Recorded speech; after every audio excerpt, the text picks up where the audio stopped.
Hello and welcome into another edition of Eagle Sports Talk on the Oklahoma Wesleyan Sports Network. We're lucky enough to be joined today by women's head coach and athletic director Mark Mulder and senior guard Tiffany Rieger. Lady Eagles really having a phenomenal season so far. Coach, I wanted to have you just talk a little bit for those who haven't been up to date on what's been going on and how the team's been doing lately. So far we've had a good year. I think we're sitting tied for second in the league, and wins and losses wise, we've done a lot there. But also, I think we've done a nice job as growing as a team and getting buy-in from everybody. And the leadership's been a big part of that, and Tiffany's an example of that. So, but all in all, just a great year. Lots of work to still do. So we got to finish strong, but excited about what we've done so far this year. Yeah, and Coach, that's something you've talked about a lot over the course of the season is really the buy-in from your players and some of the leadership they show. And I kind of wanted to hear from Tiffany on this. What are some of the things that Coach Mulder has told you and that, some of those things that you've been able to apply to have success this season? Well, I think it's a big part of our success is kind of our change in style of play. We're a lot more conservative this year, I feel like. As far as like end of game situations, it's helped us been able to pull out close games, and so I really like that change in kind of coaching style that he has, but also just like caring about each other off the court as well. We all get along really well, which is always good for a collegiate team because it helps make everything on the court a lot easier. Yeah, it kind of seems like you guys have really been able to build a culture here. That's a word a lot of these coaches use here. In just a short time, Coach, it was a little bit of a challenge, I think, for you stepping in maybe a little bit later in the game than you wanted to be. But how do you feel like you've been able to apply that culture so far? Yeah, I think I've been a little fortunate coaching the women's team here before, so we kind of knew what that needed to look like and how that worked. So it wasn't a big deal in the sense of trying to reinvent the wheel. It was just getting everybody to believe that it could happen again. And so far we've done that. And, like Tiff said, the group really likes each other. So if they like each other and you can get them heading in the right direction and they're all together, it makes it that much easier. But, it's definitely a culture of, that fits their university that's mission-based. We're growing spiritually. That translates to discipline in the game of basketball, and then obviously they do well in the classroom. So we've pretty much got the whole package of this group, and I was really blessed to walk into that. Now, Coach, we're sitting here with your leading scorer. Just talk about a little bit what Tiffany provides for the team out there on the court. Yeah, it's always good when your leader can be coached the hardest, and they work the hardest. And she does it on and off the floor, so that makes it easy. So she's definitely an example in both sense. But it's nice because there's nights I probably coach her a little harder than I need to just to try to get everybody else to pay attention to what needs to happen. And she does a good job with that, and obviously she can play. She can put the ball in the basket, and, me being a shooter in college and her being one as well, it's been fun to have that relationship and kind of, see her develop and even have some great games this year and play with a smile on her face. Yeah. Now, Tiffany, I want you to kind of describe your playing style for us and then touch on how you feel like you've done this season. My playing style is more, I guess, kind of conservative. I'm not one that's just like going to go full speed, out of control, driving in the lane all the time. I like more of the pull-up jumpers, the three ball. But this year I think has definitely been my best year in college. And I think it's just because I'm more confident this year. When I get on the court this year, I've had 4 years of experience under my belt, and in this league particularly, so I kind of feel like this is where I belong. And when I step on the court this year, I'm probably a bit more animated than I have been in the past because I am having a good time, and I feel confident enough to kind of look at the other team and be like, I'm going to score on you, and if I don't, then I can pass it to one of my teammates, and they'll score on you. So we kind of have, I kind of think that confidence is just really what has made this year the best one yet. Yeah, I like that answer. Now, looking forward here, rest of the season, 10 games to go. I think postseason is definitely something that's in play based off of your positioning in the standings. Is that going to be the focus going forward, is really pushing forward for that, Coach? Yeah, obviously I think anybody, it's human nature to look at that stuff, but, we talked about it the other night after the game. It's one possession every game, and if we can do that, just value each possession, the results kind of take care of themselves, and it's a byproduct of that. So we're just trying to win each possession, which hopefully will translate into a game that's then translates into accolades and all that stuff. So that's what the focus is going to be, is keep getting better every possession. And, you know, we've got some tough games coming up, so it's going to be vital that we stay focused on those. Yeah, now taking a look forward to Wednesday, tomorrow's game, going up against Friends. It's a team that beat you guys the first time around. What corrections do you feel like you need to make in that ball game to get a win here on the home court? Yeah, I mean, Tiff can probably allude to this. We all have a sour taste in our mouth after that game. It's probably the first game where we really challenged each other as a team, from the coaching staff all the way down to, you know, the last guy that probably never gets in the game. Just to be tougher and care and work hard every possession. It's not a celebrity show. We're trying to win. It doesn't matter what that looks like. We've got to get that done. And we know we gave a game away on the road. Well, they're a good team. We'll have to play to beat them. But at the same time, I don't think I'm going to have to push any buttons to get anybody up for this game at all. Yeah, so Tiffany, do you feel like as a senior, as one of the leaders on this team, you have a little bit more responsibility here coming up, not only tomorrow but in this next 9-10 game stretch? Yeah, I mean, as a leader on the team and even the leading scorer, I kind of take a lot on my shoulders of kind of making sure that the offense and the defense are going, you know, how they should, because both are related. I think especially against Friends tomorrow, it's a big test for us as far as our toughness, because I've played against Friends for 4 years now, and it's a tough game. I mean, it's very physical. It's kind of out of control, and so you have to be really tough mentally and physically to beat them, and I think we're all ready to do that. Well, I think that should be a heck of a fun game tomorrow. Hopefully good attendance out here at the Mueller Sports Complex. Tiffany, just wanted to ask you one more question. We focus a lot on basketball and sports, obviously, on this program, but I wanted to know, as a senior, what's next after basketball for you? Well, I've been accepted into OSU's medical school, and I have a couple more interviews, OU and KU, that I've been doing. But right now it's looking like I'm probably going to go to OSU in Tulsa and hopefully be an orthopedic surgeon one day. That's my goal. So. All right. Well, thank you very much, head coach of the women's team, Mark Mulder, and senior guard Tiffany Rieger. Up next here on Eagle Sports Talk, we'll be joined by Donnie, Bostwick, and Isaac Rowe. Wanted to remind everyone out there that Wednesday, tomorrow's game against Friends, is going to be a whiteout. So come out here to the Mueller Sports Complex, wear your white, and you'll be given some free puppy chow. Trying to pack Mueller on Wednesday. Should be a very fun game. Both teams with big implications on the rest of the season. As now Donnie and Isaac joining us on set here. Good to have you guys on the program. Coach, you've been here before. Isaac, I know we've gotten a chance to talk a couple times this season. I wanted to get your thoughts now on really how the season's gone to this point. You know, it seems like you guys have hit a stride after the calendar's turned over.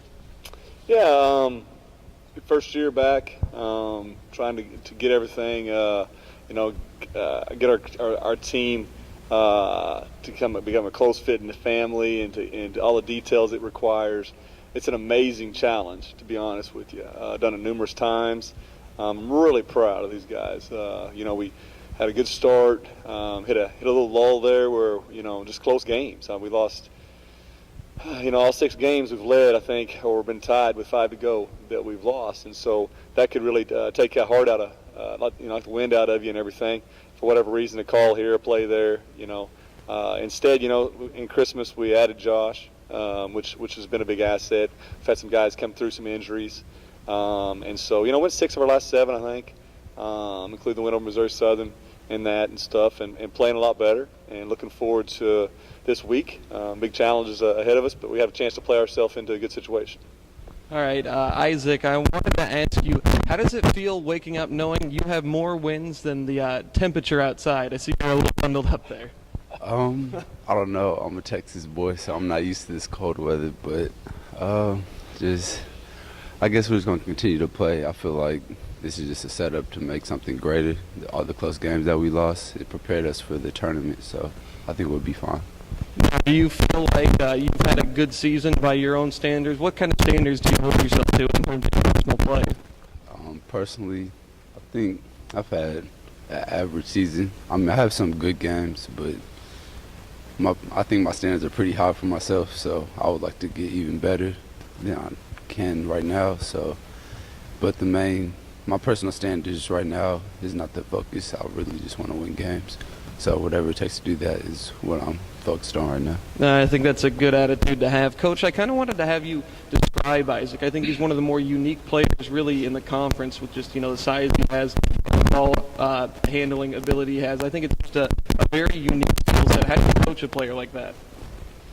I wish I had more of him. He's a special young man. It starts with him and his spirit. He's always got a smile, a joy about him that's special. Probably the most unselfish player maybe I've ever coached. I wish at times he was a little more selfish at times because he's always looking to help somebody else out. He volunteered this past season at one point to just come off the bench just to be a good example for everybody and that kind of thing. I think in conference at one point he was leading us in every stat that matters, which is ridiculous, especially when he's one of our best defensive players. And he's always got a good spirit and a good effort, a good thought process about him. As a player, he can be a mismatch for everybody in the sense that we can play him inside or out. Everybody wants to be a point guard, so he falls in that category. And the thing is, he can, 6'8", handle the ball and pass the ball. And I've watched him improve the last couple of years, and he's got a high ceiling that's he's still tapping into. And he's like everybody else. He's got habits. He's still got to instill some details, and his shot is a little streaky right now still, and then occasionally he'll doesn't throw a crisp pass like he should and stuff like that. But I know him, and I know he always comes in here and works hard to try to change that. He's getting stronger in the weight room, continually to try to grow spiritually and stuff. And he's a great ambassador for Oakley basketball and Oakley as a university. Now, Coach, you talked about Isaac's ability defensively, and you have a couple guys, with really long reach inside. Of course, Big Josh, Jervis when healthy, David Beck even. How does it really benefit your defense, just being able to affect shots in the paint like that constantly? Speed and length, those two things are what make defense, it's strength on that in a physical thought process. Those three combinations of things are special, and we have an ability to go long. We have the ability to, especially with Josh adding him. We were a little bit small first semester at times with some injuries and getting foul trouble with Jervis and this and that. But now with Josh and we've even everybody's gotten better. Our other bigs, Chris, has played well at times. We've got Jansen coming out playing well at times, Armand. We got a chance to hopefully have the depth it takes. The postseason is what it's all about, and it's going to take that depth because of foul trouble sometimes and this and that. But it's kind of an interesting combination. I think you have the guards who can shoot it and have the speed. Isaac can go either direction, and then we can have the length as well. So, the goal is to put that piece of everything together that has the ability to play any style of basketball and beat any style we're going to run into. And when it counts in March, hopefully we're still in the hunt and can do that. Yeah. Now, Isaac, we had talked previously, I think a couple of weeks ago, you likened yourself to James Harden. Now, James Harden, he's got Chris Paul, he's got Eric Gordon that he plays with, Trevor Ariza. You have guys like KJ Malvo, Albert Lawrence, Brayman Alexander. What's it like playing with those guys? I love playing with those guys, actually. And they're always in good spirits for the most part. And they, as you can tell, they can shoot really good. And it's like, it makes it easier on me, so I just have to pass them the ball, and if they make the shot, I look good. I get an assist for it, so that's nice. But I don't know, KJ, he's an intense person. Like, you can tell he wants to win all the time. Bree, you can tell, like, the fight about them. They don't like losing, and like it's hard to find people like that. They'll just be okay with it. But I think they like once we all get together and like. Actually, since it's our first year, it's like our first time knowing each other, but I feel like we're coming together strong. And I think you can see that as the year's been progressing, since we're starting to win the close games and like starting to knock the teams out that we're supposed to. So I like playing with them. Now, do you feel like going through that little bit of a losing streak there towards the beginning of the conference season, do you feel like that strengthened your guys' bond as teammates? I think all the rough patches always strengthen you as a person, as a player, anywhere you go. And like we just kept our heads up, and Coach Bostwick helped us with that, taking us over the break and just having devos almost every day, and like just spending time with each other. It like just brought us closer, more of a family. So I think that helped. All right, Coach, now switching our focus to tomorrow's game against Friends, I don't think I have to remind you what happened the first time around. Are you using that as any extra motivation for this game, or is it just kind of business as usual? I use everything possible for motivation, so I think that's what we're called to do, whether it's top of the mountain, top of the valley. Well, you got to be motivated. Anything's got to motivate you. So yeah, a 10-point lead with a minute 29 left up there, and a couple tough calls, and we missed free throws. It was frustrating. It was kind of like probably the thing that started our little tailspin was a little bit of frustration that came out of that game, and you either learn from it or you die, and I think we did go through a little cycle there of frustration, and it took us a little while to catch our feet and catch our rhythm again. But really proud of these guys. Like I said, I think this group has kind of realized that it's a process. The season's a marathon. Basketball is a game of quickness, and it's not a marathon in the sense on the court, but it is a marathon as a season. And so we've climbed ourselves, back into the hunt again. We're setting in pretty good shape. Got a chance, I think, if things work out this week and win both games, we could be right back in second place, and right in the back end where we want to be. So it's a mosh pit of teams. You look. There's I think it's all the way down to 8th place. Is just a game or two back in either direction. So we're halfway through this thing. Fixing to get friends in our house right here. They got a great team. Obviously, they get the nation's leading rebounder and scorer.